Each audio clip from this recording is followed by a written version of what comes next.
জিনিসটা নিয়ে তারপর এই এখানে দোকান 10টা দোকানের মধ্যে আমার একটা দোকান, 4 নম্বর দোকানটা। হ্যাঁ হ্যাঁ 4 নম্বর দোকানটাই আমার। আচ্ছা ব্যাপার কি শুনছেন ক্ষয়ক্ষতি হলো ব্যাপারটা শুনলাম রাত্রিরে, যখন আমি ফোন পেলাম 3টে নাগাদ ফোনটা পেলাম। ফোনটা পাওয়ার পরে তো আমি যখন আসলাম তখন পুরো একদম মোটামুটি পুরো একদম ছাই হয়ে গেছে। অনেক টাকা ক্ষয়ক্ষতি হলো অনেক টাকা, অনেক টাকা। ব্যাপারটা হচ্ছে রামনবমীর থেকে মানুষের মালের একটা তোলার থাকে, যে যেখান থেকে ঝাড় বাকি লোন নিয়ে যেভাবে হোক আমাদের মাল তুলতেই হয়। রামনবমী যেহেতু, আর রামনবমী পরে আর হনুমান জয়ন্তী পড়ে যায়, তা সবাই এখান থেকে সেখান থেকে ধার করে হলেও মাল তুলে স্টক করে। এবার কি মানে রামনবমী হয়ে গেছে, হনুমান জয়ন্তী হওয়ার পরে মানুষের পেমেন্টও করতে হয়, যেমন ধার বাকি আনি যেখান থেকে সেগুলো পেমেন্ট করতে হয়।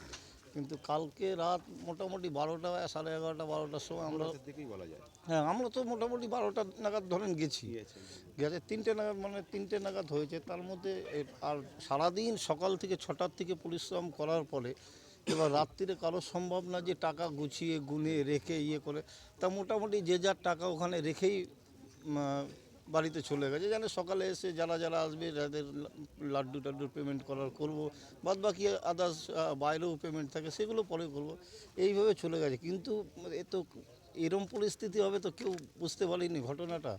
আর আমার নাম হচ্ছে বিশ্বনাথ দাস।